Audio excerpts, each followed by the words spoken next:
Good afternoon and welcome to Markets Today. I'm your host, Mbithe Mwema. Now, today's a very interesting day. There has been a lot of risk aversion globally in the global markets. We will be giving you a recap of that. But more importantly, we want to take a look to understand how to trade online and how to trade Forex in this market.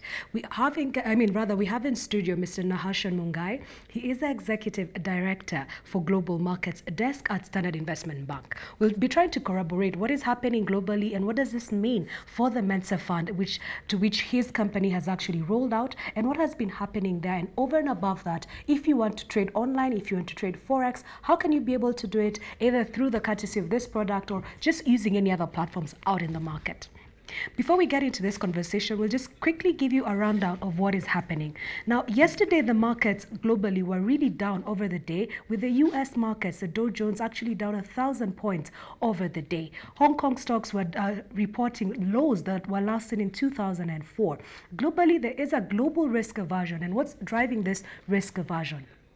The increased reporting of the coronavirus is actually becoming very scary to the global market. It's moving from from China, it has gotten into South Korea, and now it's also been reported in Italy. What does this mean for the global economy? It suddenly means that there will be a slowdown in demand, especially from China, which is the world's largest economy largest country in as far as people are concerned there. If the people in China are not feeling well, if they're not able to produce, then suddenly it has a backlog effect on each and every other country. In Kenya alone, we've already started seeing SMEs complaining that they're not able to get supplies to sell locally because most of the companies here depend on Chinese products, especially goods and sometimes services, providing services to this economy, and that pipeline has been affected, and this should have an impact globally. But what does that mean for the Kenyan market?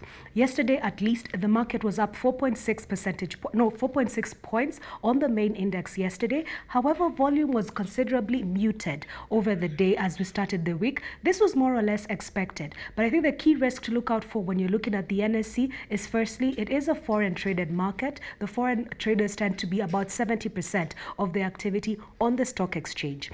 If they're already averse to any volatility in the global market or to any risk factors, then this could have a negative impact on trading volumes. If it's negative for trading volumes, then it means negative price performance, at least for the key stocks that tend to be dominant in this market activity. That is Safaricom and your key stocks. We will keep looking at this market just to see what is happening there, and we'll keep you updated on any activity that we see from the foreign investors. That aside, let's go to understand what does trading on the online platform mean, whether you're trading Forex or whether you're trading assets that have underlying products in the global market. Mr. Nahashon Mungai, who's the Executive Director from Global Markets, is with us here from SIB. Welcome to the show. Thank you for having me. Before we get into the crux of this conversation, maybe you can help us understand. There's a lot of volatility globally. Does that affect the Mensa product?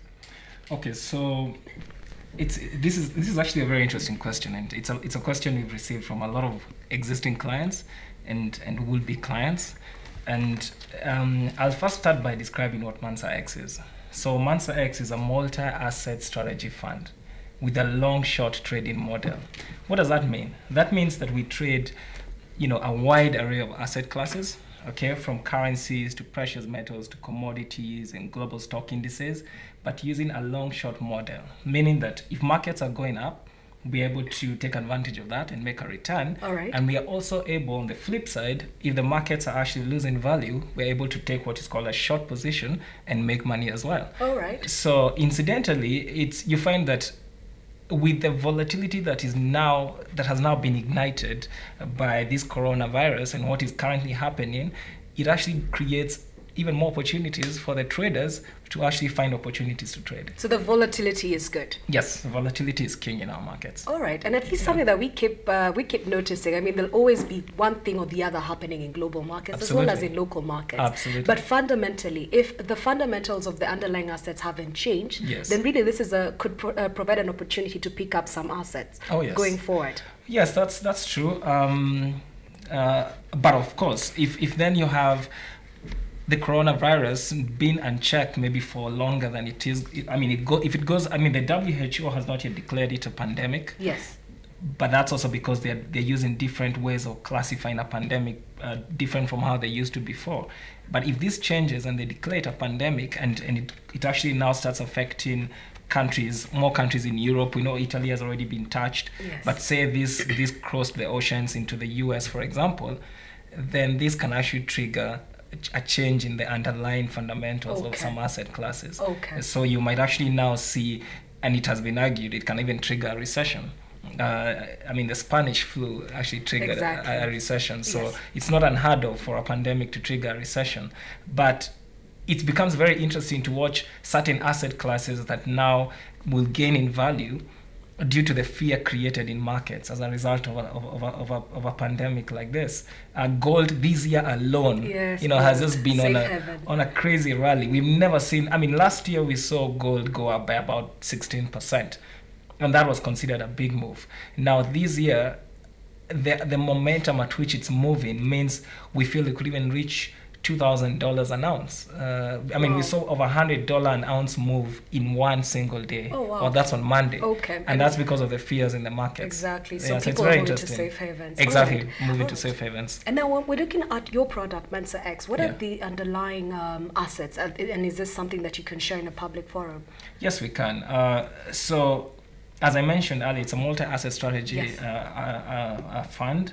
And the 5 major categories, are, the first one is currencies. Okay, so we trade the most of the world's major currencies and emerging market currencies. Something about the euro, the pound, the Canadian dollar, Japanese yen. For emerging market currencies, we trade the South African rand, the Turkish lira, and so on. Then we also trade precious metals. Okay. So like gold. So gold. So you're sitting pretty as far as gold is concerned. Yes, we're sitting pretty. We've actually been holding gold for a long time. Okay. And there's a reason for this. And we also encourage other people to hold gold in these circumstances. So gold, silver, platinum, palladium.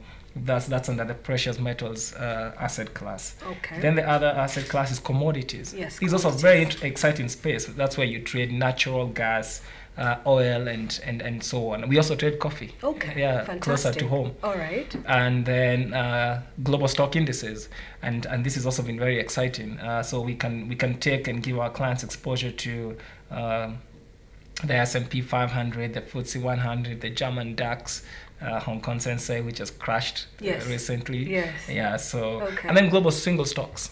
Okay. And this has been an interesting area to watch because some single stocks have had one-way movement since this thing started. Airlines like Cathay Pacific, which serve the Asian region, specifically Hong Kong, have literally just fallen through the floor. Okay. And it's very interesting to watch and trade these assets now. All right. And then we also have cash and cash equivalent assets that we also hold in the fund. All right. Yeah. So then how has the fund performed, and based on this volatility, do you think you can outperform the latest numbers that you have reported? Okay, so in 2019, we gave our clients a return of 24%. Oh, 24% is a good return. 24%. Okay. Yeah, thank you. Then, so in 2020, it's hard to tell. Okay. But we hope to beat that return. We're hoping that this volatility will help. We had volatility last year. It's just that it was different type of volatility. You see, this year we have volatility that clearly creates movements in certain directions. So we're able to see that coronavirus will impact on markets negatively, and therefore we can sell stock markets and buy precious metals. Last year was a bit more confusing because you had volatility induced by political headline risks. So it was more sentimental. It was very sentimental, and that one is way harder to call than this. It was way harder to call whether Boris Johnson will come out and say something that's going to negatively affect the British market and the pound by extension. Yes. So it was a much more difficult volatility to call. So similar volatility numbers, but different abilities to call how the markets react to them. Okay, fantastic. Yeah. So when we come to discussing online trading or Forex trading, yes. How are we meant to understand it? Do we come directly through your product, which is Mensa X, or can we also do it using the standard investment bank platform? Or how should an investor or a potential investor look at this opportunity? Okay, so there are two ways. You as an investor who is interested in global financial markets and who wants to trade in online Forex trading can choose to do it on your own. Okay, so you can go get platforms. You can download this directly onto your computer and actually trade. Although if you do this, I'd recommend that you use brokers who are licensed by the Capital Markets Authority. Okay. And I'd also recommend that you should have significant training and experience. All right. Okay, I know a lot of people out there will tell young people that this is something you can get into after a month of training and so on. I highly discourage that because it's a very difficult market, but deceptively simple. Okay.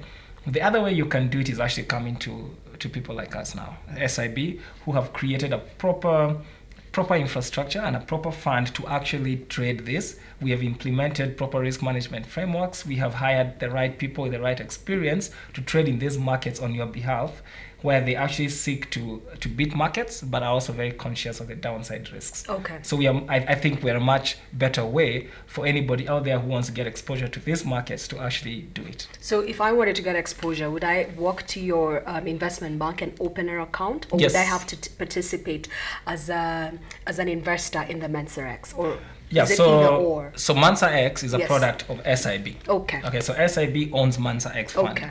So you come to SIB and then you'd request to open an account with SIB, and particularly to have an account in the Mensa X Fund. All right. So you go through the same due diligence procedures as any other financial services firm. We'll do a KYC check on you very quickly, make sure that everything is in order. Then that's it. Then you deposit funds with a custodian bank. All right. And from there, then you leave the job to us. Oh, It's- so now we do all the I trading. have no call on what happens. I just have to wait for a return. We make it easy for you. Okay, After you make that. it easy. Purely discretionary, All and then right. we'll give you statements as you request. But from our policy, we give you quarterly statements. Quarterly statements. Yes. If I want to open, do I have to physically come into your No, store, you do or not can I have do to. it You can online? actually come to our website Okay, go and to the open your website. account there. Okay, and then I can then have the communication there. Yes. And is there another alternative if I just want to trade currency without necessarily being part of your multi-asset fund? Yes. So okay. So through SIB, that is? Yes, No, through currently SIB. this is the only way. Okay. This is the only fund that we have created. So one of our pillars in 2020 is actually creating more funds. Yes. Mostly because the current fund has high minimum, which is 250,000 shillings. All right. So the feedback we're getting from the market is that we need to create another fund. Okay. So one of the pillars of 2020 is to create a fund that creates more inclusivity. And we're in the process of creating this, largely because a fund that includes more people will have to have a better distribution platform. Exactly. So we want to move into the mobile-based applications, maybe USSD applications and so on. All right. Yeah. So today when we're talking about online or Forex trading, and you are out there speaking to potential investors, I want to imagine both globally and locally. Yeah. Do you feel like the market is ripe for this product offering? Are people interested? Are they curious? Do they want to diversify their holdings into other asset classes? Are they open to doing more on their mobile phones? We think they are. In fact, this product was informed by a lot of research, Okay. not just by ourselves, but even by the Capital Markets Authority. In 2016, it was established that there were 50,000 Kenyans who were trading in the online Forex trading space. Oh, interesting. And that's a lot of Kenyans. That's a lot of Kenyans. Yeah, if you remember that we have 220,000 investors in the NSC. That's true. And probably more than half of them dormant. So Yes. you can imagine having 50,000 people active in a certain asset class tells you that there was interest in this. And it's largely because we feel that Kenyans were going through some investor fatigue. Yes. Okay? A typical Kenyan has exposure to a lot of things, and they're very exposed. Kenyans have very good internet access. Kenyans have, we've democratized the information space. So a Kenyan wakes up in the morning, they use Uber to work, they order food using some online app, in the evening they watch Netflix. And then when it comes to investment options, You're telling them, just this for stocks, but you have to physically walk to a broker Yeah. and sign the paperwork. yes, and and, then, and when they think very crazily, Yeah. buying some property in... and that's about That's it. it. Yes. And you can see that's a huge disconnect. It means that Kenyans were hungry for something new, and that's why there were so many products that were coming to the market. Some would be good, some not so good. And the regulator therefore decided, why don't we just regulate this space? Exactly. And they were right. And we then stepped up as money managers to actually run with it. The response from the market. So last year when we started this product, the first half of the year was mostly just really proving the concept. Okay. Even just, can you actually make a return? I think the last time I was here for an interview, Yes, that's what I was telling you. a couple of days into launching it. Yeah, a few days into launch. I told you, okay, right now we're really focusing on just trying to prove the concept. Okay. But then towards the tail end of the year, we were now very confident with the trading style that we were using, and we were happy with this with the risk management infrastructure that we had set up. And now we were then confident to start marketing this to the public. Okay. And what we have seen is that the public was very hungry for this product. We've seen incredible response from the public. All right. Yes. Can you divulge to us how many accounts have been opened so far? About almost 500 accounts. Okay, that's good, because you've probably been live for, is it 6 months or less? Well, actually considerably less from when you started now actively marketing. Yeah, actively marketing about 6 months. Okay. Running the fund well over a year. All right. Yes. And what's the cost of this fund? So 24% is the return. What's the management cost? 5%. 5%. Yeah, isn't that a bit high? Well, you could argue it is, yes. But if you look at the amount of, I mean, let's first compare with what the industry does. Yes. So I think the average money manager out there is 1 to 2%. Yes, 1 to 2%. Okay, fair enough. When you put it there, I already get the drift. Now you already get the drift. 1 to 2 for 10% or 5% for 24%. So in fact, from a proportion, you've done the maths. We're cheaper. Okay, you're cheaper. Yeah. All right, fine. Yeah. I think we'll just take a quick break and we'll be back. Please tell us whether you agree with what we are proposing, whether this is a product that you would possibly want to be invested in. And more importantly, if you're already on the online space, what is the thing that makes your days interesting? What makes it difficult? And what can some of the proprietors in this space be able to do to make your work easier? You can tweet us on Metropole TV, or you can also tweet me directly. That is Mbithe Mwema on Twitter. Thank you so much, and we will see you after the short break.